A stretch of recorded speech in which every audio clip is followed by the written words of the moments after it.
Thanks for joining me again on the Live, Build, Change Morning Mindset edition of the podcast. My name is Kerry Green.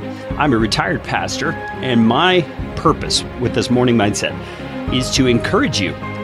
It really is. It's to encourage you. It's to encourage me in a way that will enable us to live this day with our mind more fully on the person and work of our God.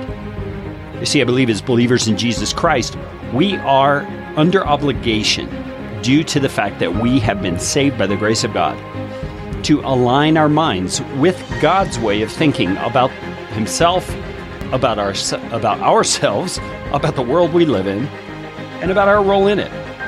And this morning mindset is my attempt to help us do that every single morning of the year. I wanted to take a little time this morning to think about some of the things we find in Proverbs chapter 23.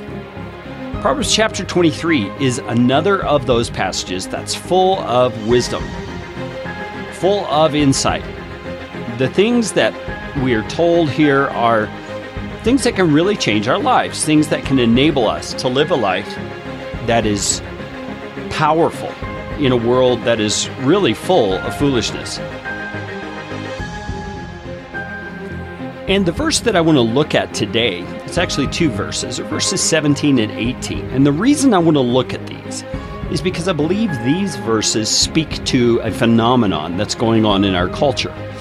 And it's very obvious, but it's also very subtle what's really happening behind the scenes. You see, when you jump on social media at any point in the day, whether it's Facebook or Twitter or any other network that you get on, what you'll see is a variety of things. People ranting and raving about the latest political injustice, people who are touting their successes or those of their children, things like that.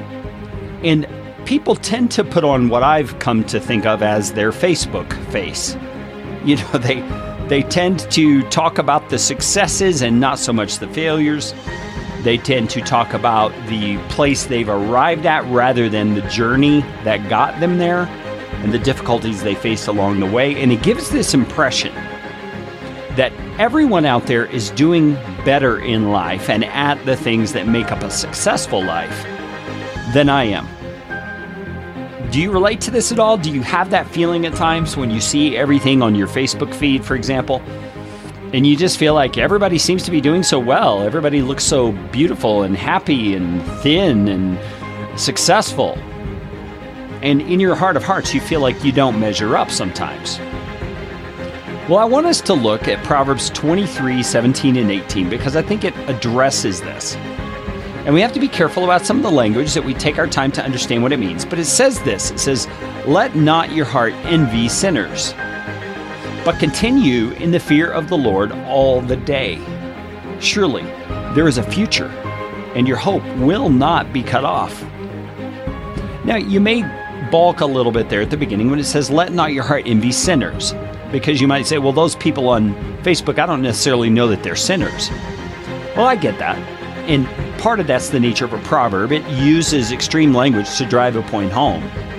But I think the caution against envy is just as applicable whether the person is a sinner, quote unquote, or not. We are to be careful about having envious hearts. No matter what it is we're seeing on social media, envy is not the answer. Wishing we had what they appear to have is not the answer. What is the answer? Well, Solomon tells us your job is to continue in the fear of the Lord all the day. And we can just stop right there and focus on that for a minute. Today, whatever's going on in your life, your job is to continue in the fear of the Lord all day. In your honor of Him, your respect under Him, your humility of being His servant, His child, and to accomplish whatever it is He has for you to do today.